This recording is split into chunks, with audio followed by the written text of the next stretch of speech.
Hello, my name is Ellen Horan, and I'm President and CEO of the Greater Reading Chamber of Commerce and Industry, and I am here for this week's Member Spotlight with Carl Brown from FM Brown Sons. Welcome, Carl. Thank you, Ellen. It's a privilege to be here.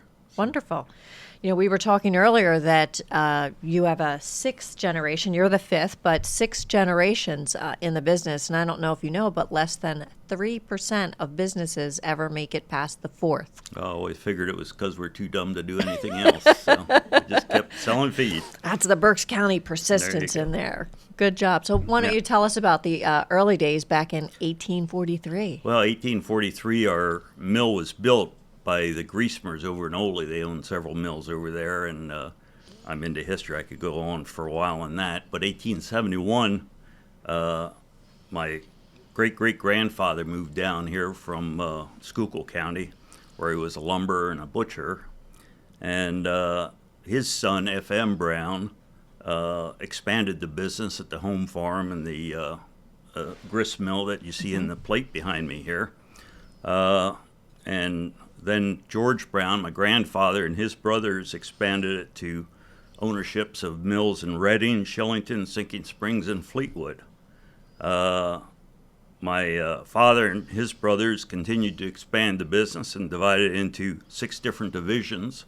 The feed division, which I'm a part of, the flour division at our Fleetwood mill, our fuel oil and coal division in downtown Reading on Lancaster Avenue, bird seed and small animal feeds in Sinking Springs, our turf and agronomic seeds also in Sinking Springs, and our farm in Douglasville, Amityville area. Wonderful.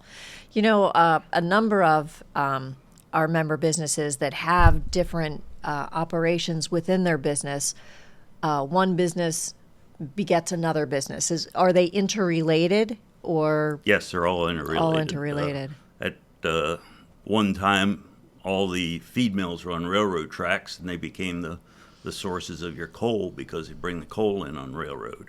And then when fuel oil came along, we expanded into the fuel oil business, and now the bird seed business and the turf business also grew out of the feed business. So interesting. Now, with a lot of our members,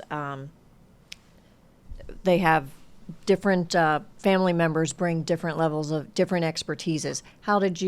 Did it kind of work naturally that the family members, is it a different family member kind of oversees each of the different divisions? Right. We're very hands-on managers. We have actually 15 family members involved in the business, 4 at our feed division and 3 at our flour, 3 at our fuel, 4 at our bird seed, and my brother runs the farm. So my brother grew up in the farm, so he got it naturally. I was sales manager and nutritionist, and my background, I have a PhD in nutrition.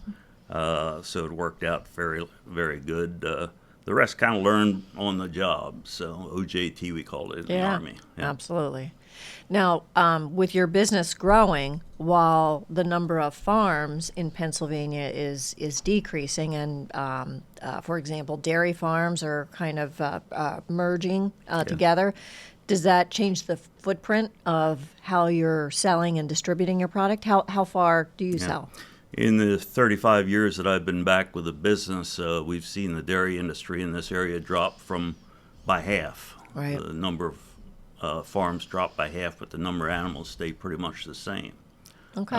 Which indicates a lot of guys are getting bigger, and they have to have the economies of scale and to be profitable enough to stay in the business. Not everybody wants to be, on the farm 7 days a week, 365 days a year. So, but coming back to your question, we've had to modernize our business. We just finished building a new feed mill and opened in May of 2012, and it is state-of-the-art, still the second newest mill in Pennsylvania. And it really gave us some efficiencies of scale that allowed us to be more aggressive and prepare the business for the next generation that's coming along, because we wouldn't succeed without it. Now, how far is your distribution network? We ship within a day's drive. We get Okay.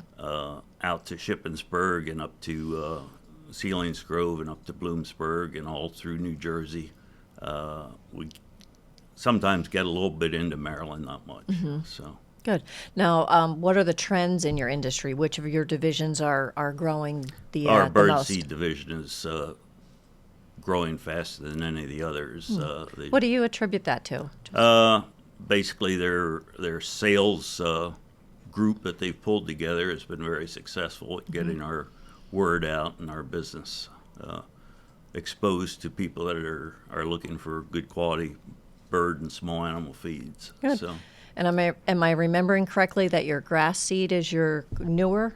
yeah, the grass seed business started as a part-time business to use the same equipment that the birdseed packaging was using, and trying to do a better job of using that equipment.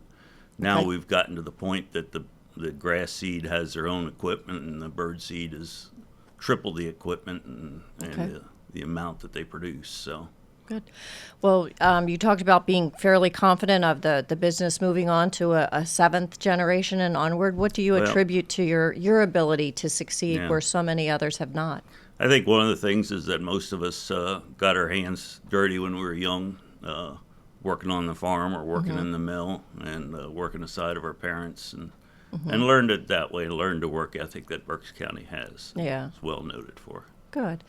Do you have any suggestions for your fellow chamber members of, how to make your business thrive? Basically, you got to work hard. That's the best answer. The I've harder got, you work, the luckier you get. Right. Yeah. That's what it comes down to. Excellent. Yeah. Well, congratulations. That really is something to have a business successfully go from generation to generation that far. So you and your forefathers were doing something right. So Thank you. congratulations on Yeah. that. And thank you for being a chamber member as well. Sure. Enjoyed it. Great. Thank you.